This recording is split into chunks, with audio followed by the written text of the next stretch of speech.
Good morning, people. Look at that. We had a little snow last night, and the swans are out on the river going by. Anyway, I want to have an adult conversation about liveaboard boats, okay? I'm out here working on this houseboat. The local lady, who can remain nameless, has just paid, I think she said she paid 95,000 Canadian for. It's got a steel hull. The bilge is so scaled up that you'd have to be quite cautious about not falling clean on through it. The diesel tanks in the boat are rotten, and the diesel runs right into the bilge, which of course then goes right into the river. The boat is cold, wet, and leaky to the point where, you can't even get the cabinets open because the doors are all swollen shut. Floors are rotten. I had to tear this all up to get at some batteries that somebody had put cheap, flooring over. She's obviously not alone. I mean, this is a Liveaboard Marina here, right? I mean, I'm pretty sure that not a single boat in here has or could go anywhere, right? And I'm looking at counting maybe 50 in this little marina, all in about the same state of repair, right? The guy that owns the place, obviously he lives up there in the little house.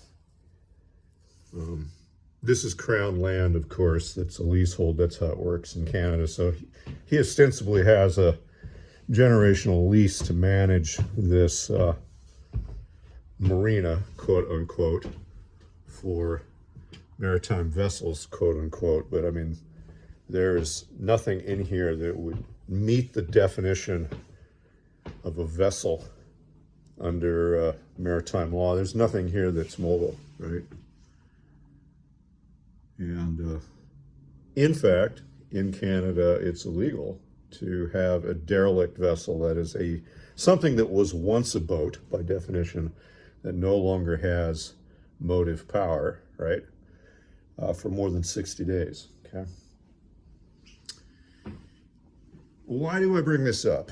Well, because in my neck of the world, if you were looking at the percentage of people who, quote unquote, live aboard boats, I'm sure this is 9 out of 10 of it, okay?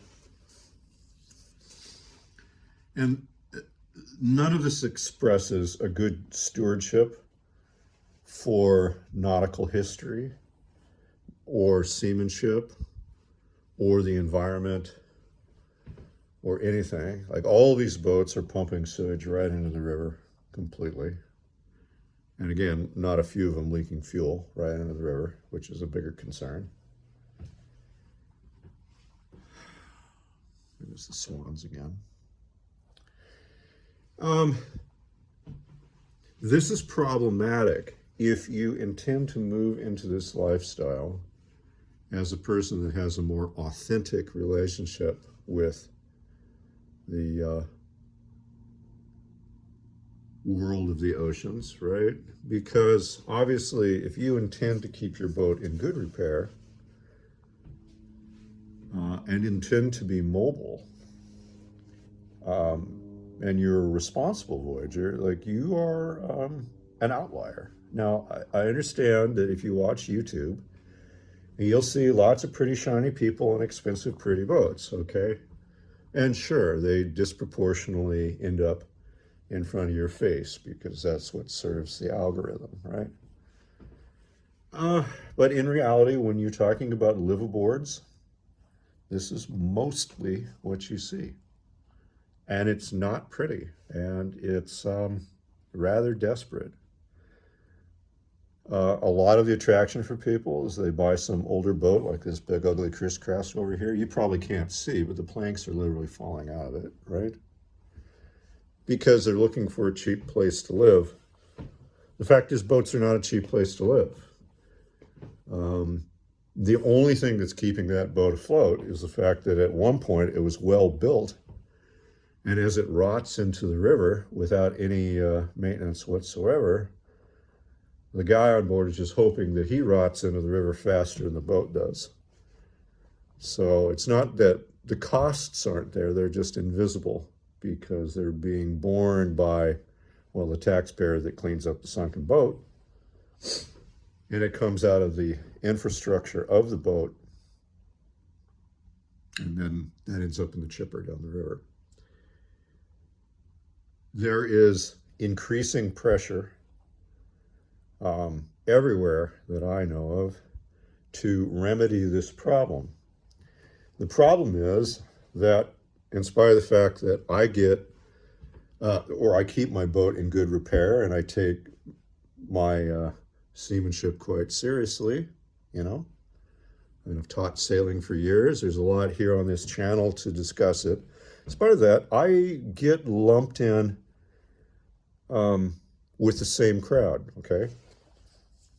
And when policy comes along,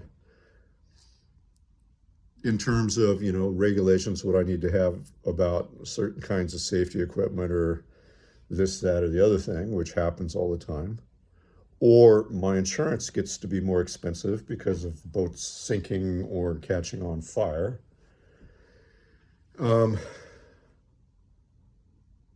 I pay those prices and I fall victim to those regulations. And obviously the group of people that engender those problems resulting in the enforcement do not bear any part of that burden, okay? Because I'm certain none of these boats are insurable and none of them are compliant with anything remotely current, right? And they never will be.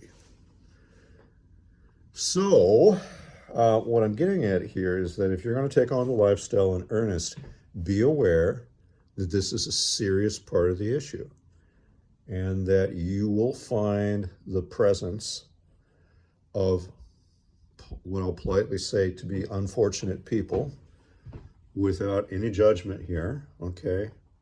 Often unfortunate people that are extremely defensive about their perceived right to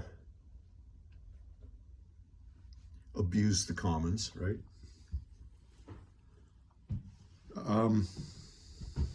The presence of this phenomenon contributes to a lot of trouble for you. So it's necessary in some way of creating the image or perception that you, even though you are living aboard your boat and are ostensibly a liveaboard, well, you're not one of these because nobody wants these, right?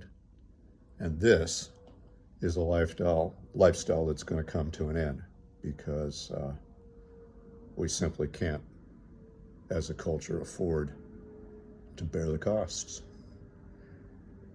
Cheers, people.